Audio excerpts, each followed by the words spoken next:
Sky വാച്ചുമായി ആതിരയാണ്. Athira, good morning. എന്തെല്ലാമാണ് ഇന്ന് സ്കൈ വാച്ചിൽ? Good morning Harshan. പ്രേക്ഷകരെ ഇന്നത്തെ കാലാവസ്ഥാ വിവരങ്ങൾ നോക്കാം. എന്തായാലും വടക്കൻ ആൻഡമാൻ മ്യാൻമാറിലും മുകളിലായി ചക്രവാത ചുഴി സ്ഥിതി ചെയ്യുന്നുണ്ട്. ഇതിന്ന് വടക്കൻ ബംഗാൾ ഉൾക്കടലിലേക്ക് നീങ്ങാൻ സാധ്യതയുണ്ട്.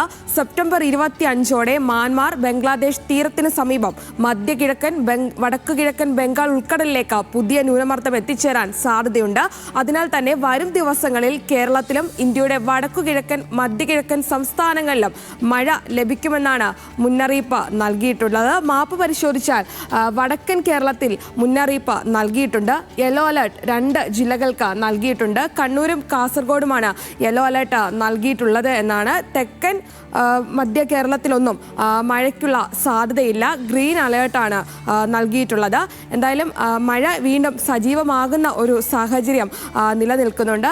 ഒറ്റപ്പെട്ട ശക്തമായ മഴ കണ്ണൂരും കാസർഗോഡും പെയ്യുമെന്ന് തന്നെയാണ്. അന്തരീക്ഷ താപനില പരിശോധിച്ചാൽ തിരുവനന്തപുരത്ത് കൂടിയ താപനില 34 ഡിഗ്രി സെൽഷ്യസ് വരെ ഉയരുമെന്നാണ്. കൊച്ചിയിലേക്ക് എത്തുമ്പോൾ 32 ഡിഗ്രി സെൽഷ്യസ് വരെ താപനില ഉയരുമെന്നുമാണ് മനസ്സിലാക്കാൻ കഴിയുന്നത്. എന്തായാലും ഇന്നത്തെ കാലാവസ്ഥാ വിവരങ്ങൾ ഇങ്ങനെയാണ്. മഴയൊന്ന് മാറി നിന്ന സാഹചര്യമൊക്കെ മാറി വരും ദിവസങ്ങളിൽ മഴ സജീവമാകുമെന്ന സൂചനയാണ് നൽകുന്നത്.